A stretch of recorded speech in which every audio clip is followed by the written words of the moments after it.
Mwingine ananiambia rai nani? Hapana, hiyo haiwezekani. Hiyo no. Hii ni mali ya wananchi na hatuwezi kukubali mtu ambaye ata take advantage of people in this region. Nobody is going to take advantage of anybody. The government of Kenya is going to make sure that the right thing happens, because we have a duty to ensure that we protect public interest, and we work for the people of Kenya. We don't work for business people. We work for the people of Kenya. Sio kama tunaelewana jameni? Tumekubaliana? So hiyo mambo yote nimesema ndio mpango yetu ya kupeleka taifa letu la Kenya mbele, na mimi nataka niwahakikishie watu wa Bungoma na watu wa Western ya kwamba hii mpango tutaketi chini na hawa wabunge wenu na viongozi wenu. Unajua saa zingine kufanya maamuzi magumu watu wengi hawawezani nayo. Ndio unaona saa zingine tunafika mahali kama kelele ni ile tu kama hospitali. Unajua ukienda hospitali matibabu saa zingine unapatiwa sindano, lazima unapiga nduru kidogo, lakini ndio kupona. Si ndio? Na dawa saa zingine kumeza dawa ni kuteremuka kwa nini ni ngumu, lakini ikishafika kwa tumbo si ndio hiyo ndio inakuwa ni kupona.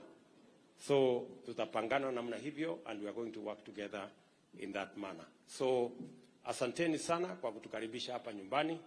Mimi nataka niwaambie kwamba tuko tayari kabisa kushirikiana na viongozi wenu.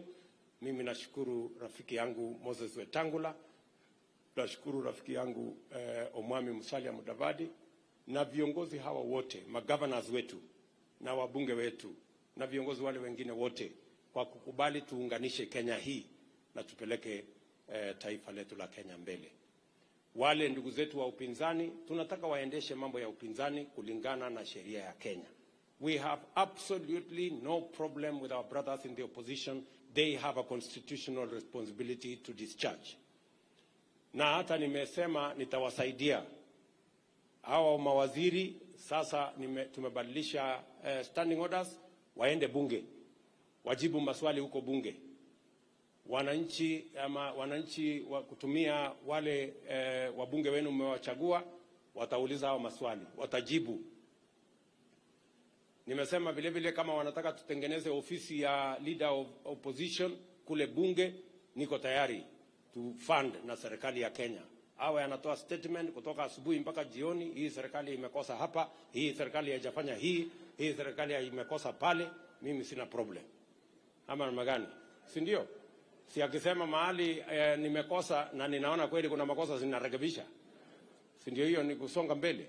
So I have no issue. So tusukumane namna hiyo ndio tupeleke taifa letu la Kenya. Ile tumekataa na hiyo sitakubali kwa vyovyote ni fujo na vita na kuharibu mali na kuchoma mali ya umma na kuharibu biashara ya wananchi na kulete uhasama katika taifa letu na kusabota